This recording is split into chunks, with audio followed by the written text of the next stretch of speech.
I think my clients have very specific expectations of me. Mostly I'm hired, even if it's three-dimensionally outside, I'm hired to create people's identities. And that's 90% of what I do. Sometimes it's a package, but it's usually, you know, the name of the product, and it's a package shape, and it has a look and feel, and it has basic characteristics that can be written into a brand manual so you know how to operate with it. I do a lot of institutional identities. I mean, if you walk down to my team right now, we're working on about 3 or 4. I do identities for buildings, and the buildings, they take three-dimensional form. So I'm not designing cookie cutter things that all look the same. Oh, it's always going to look like something techie, or it's always going to look like cut paper. It's, no, of course not. It's going to look like them, but it's going to look like them with a certain level of quality and modernity to it. Generally, I'm trying to find out what tone of voice they want to use. Like, some people want to look very wild, some people want to look very conservative, some people want to look somewhere in the middle. And generally, when I show identities, I show some extremes, and I find their level of comfort. And once I find their level of comfort, I begin to create the specifics to it that begin to give the identity its tone. Now, most identities are a kit of parts. They consist of a logo, a series of type fonts, a way of handling color or photography or illustration or whatever is included within the identity that creates its general look and form. I look at it like the way people buy clothes.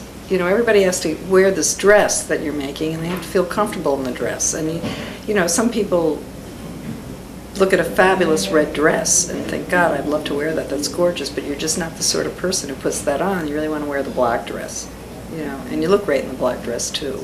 Maybe you need red earrings, or, you know, some touch that changes it, and I think that that's fair. I would be very angry if somebody forced me to wear a red dress when I wanted really to be more comfortable in black.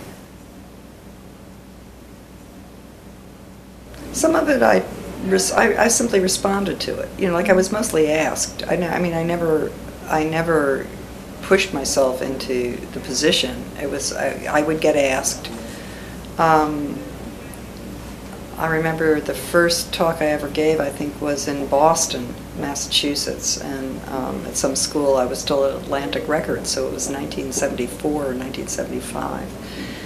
And I remember I was surprised that I wasn't more nervous, you know, that I didn't seem to be afraid of it. And I started doing more of it, and I was really, when I was young, I was, you know, I looked really young, I looked like a little kid, I was, you know, a smart ass, and I was really funny, and I could sort of charm my way through a lecture by telling funny music business stories, and that's what I was doing for a number of years. So I guess if I started in 1974, you're talking about giving talks from, what's the math on that, 35 years? I don't know, something like that. I didn't think much about it at the time. I didn't think it was special or unusual. I mean, I knew I was I knew I was being exploited because I was a woman. Not that long ago, surprisingly not that long ago, I would be getting these calls that would say, can you be a speaker at our blah, blah, blah? Do you know how hard it is to find women speakers? I mean, that's so insulting. It's like saying, oh, we're calling you because you're this woman, please fill our quota. I heard that for years. For a long time, I had thought about really writing a book about working with clients in a really honest way. I didn't think that there are lots of monographs. There are lots of monographs that tell you how the designer got the big idea, yada yada. I think at that point, nobody had really talked about the reality of what the relationship is, and I wanted to talk about how social it was. You know, that, because to me that's at the heart of everything. I always think everything's social. So, you know, being able to take the work and put it in context and talk about structures and power structures and conditions that led the work to happen was a great thing to be able to do. Well, talent and craft matter. Energy matters. The ability to articulate things and explain yourself, defend yourself matter. But you know, even if you read Malcolm Gladwell's Outliers, you know, there's luck. There's right place at the right time, right group of people, right circumstance, and there are reasons things work and things don't work. It's not just that everybody worked hard and pulled themselves up from their bootstraps and suddenly were a brilliant success on their own. That's just nonsense. There was a woman named Ruth Ann Sell who was a terrific art director at the New York Times Magazine. There was Bea Feitler, who was another successful magazine art director. I knew them slightly. I wasn't personal friends with them, so I didn't really have any mentoring from them. I just knew they were there and I admired their work. Later, one of my idols was Rosemary Tisci, who's a Swiss designer, fantastic, and we became friends. But they weren't around in my younger years. I actually felt, with the exception of Henrietta, pretty isolated. Originally, in the 70s, when I started speaking and lecturing, and I started doing this very young, I was always the only woman on the panel, so I didn't know other women. As a matter of fact, I didn't know other women designers who were my peers until really quite late in the game, because when men composed these panels, they would say, oh, we need a woman speaker, so they'd get one. So I'd be the one woman speaker. So if April Greiman, who was my age, was asked to speak, we were never on the same panel because they already got their quota.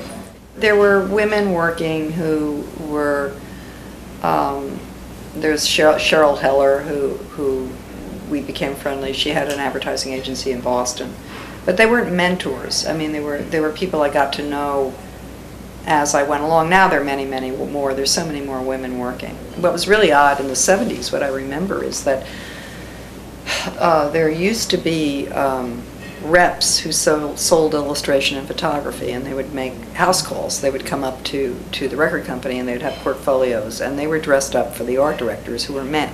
And they would wear low-cut dresses, and they'd have very long fingernails, and they'd have, you know, sort of cute slogans that really were filled with sexual innuendo, and they would come into my office and they didn't know what to do with me. It was because that wasn't how there was not, these women were just trying to earn a living. I mean, they were really lovely, but that's the way the industry was in those days. It's very much like Mad Men. The best advice I could give a young designer is to accept the fact that everything is fluid, that styles change, technologies change, and that people's perceptions of things change, but people as a group never change, and that there will always be forms of social interaction that will be very similar to things you may have read about 100 years ago, and you'll find it will repeat. That it's easy to do things when you're young, it's easy to fall on your face, it's harder when you get older and more comfortable, but that's some of the just factors of life.